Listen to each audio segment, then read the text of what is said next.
Welcome sa Dries TV. Kung interesado ka sa ganitong news, huwag kalimutang isubscribe ang ating YouTube channel. Maraming salamat! Welcome back again sa ating YouTube channel mga kakimpaw, and sa update natin ito ang pag-uusapan natin ay tungkol sa mga importanteng kaganapan kina Kim and syempre kay Paolo Avellino.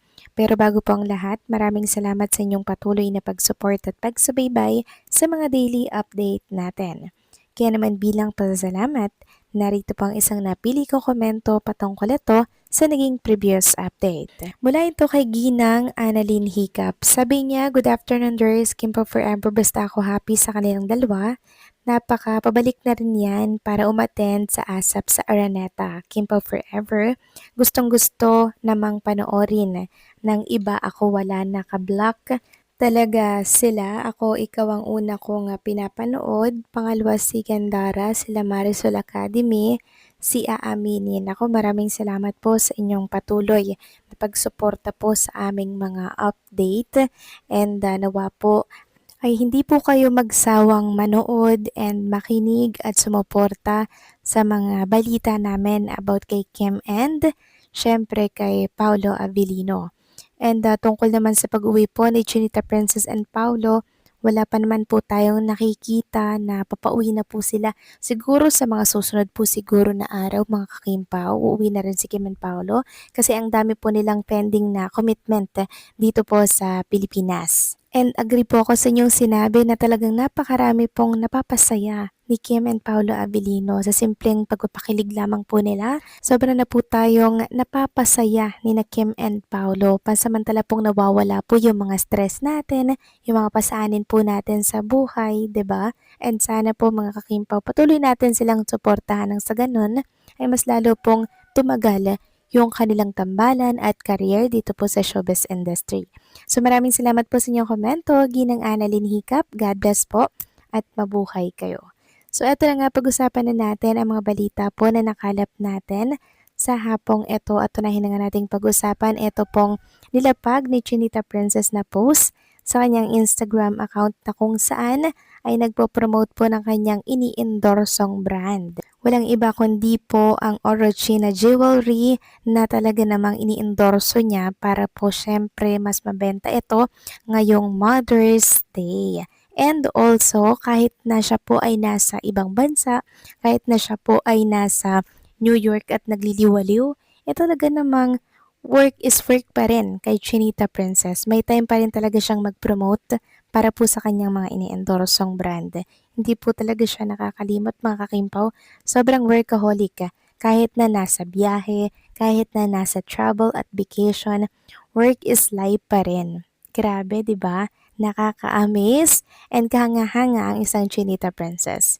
Samantalang next topic naman, pag-usapan naman natin ang tungkol dito sa nabasa ko lang po dito sa X na kung saan nakaka-proud daw po maging isang Pilipino dahil sa pinamalas at pinakita po ni Kim and Paolo Avellino dito po sa ibang bansa. Sabi nga dito ni Wefil, "I'm so proud to be Filipino cause of this. I attended the Love Kim Pao tour where this TV couple, Kim Chu plus Paolo Avellino, performed together and acted like a couple. People were yelling, 'Kiss, kiss, kiss.' At some points, ignore my screaming. I wanted to join in on the excitement." So, totoo naman po, di ba, na real couple si Kim and Paolo Avellino. Hindi lamang po sila umaakto, kundi sila po ay totoo talagang couple. Inamin na yan ni Chinita Princess. Kaya yung dilulo natin, true lalo na po mga kakimpaw. Di lang ito pagka dilulo, totoo na po ito. Mismong si Kim na po ang nagkumpirma ng tungkol dito. Samantalang pag-attend ni Chinita Princess mga kakimpaw and ni Paula Avellino, pinangangambahang hindi po matuloy or makansela ang pag-attend nga nila dito po sa Edis Award. Sabi nga dito ni Carlos Miguel, "I can't think of any event that Kim Pao could attend with a public appearance until June.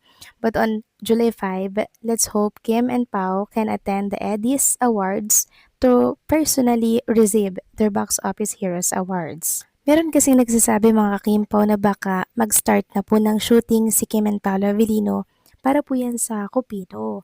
Marami pa naman pong umaasa na maka-attend si Kim and Paolo Avellino sa pagtanggap po ng award.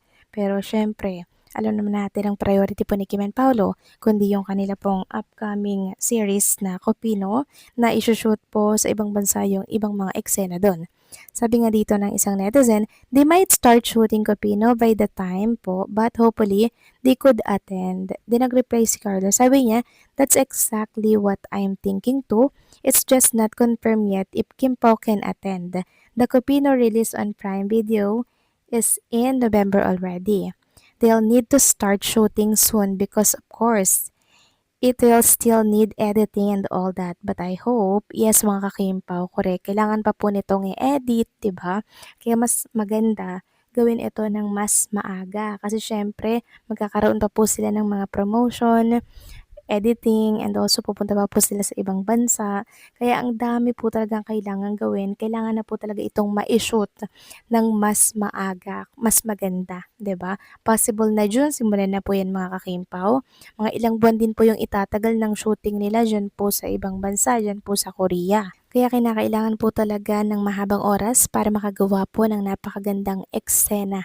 But hopefully mga kakimpaw ay maisingit po ito ni Kim and Paolo Avellino, 'di ba? Kasi marami pong nag-aantay, nag-aabang ng pagtanggap nga po nila para yan sa award nila na Edis Award sa Box Office Heroes Award. Kaya hopefully maisingit po ito mga kakimpaw, 'di ba? Pero kung hindi pwede, okay lang din naman po dahil naiintindihan naman natin yung sitwasyon na meron si Kim and si Paolo Avellino. Sobrang hectic po ng kanilang schedule.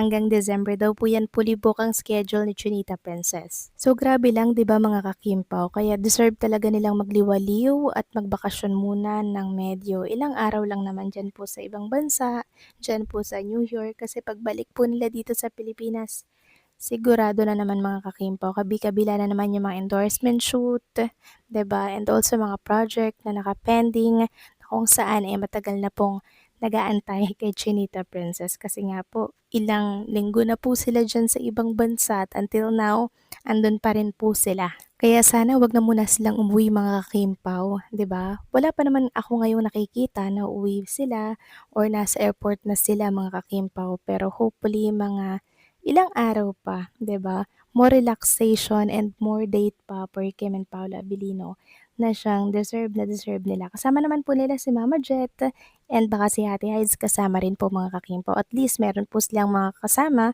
na matatanda, 'di ba, sa kanila.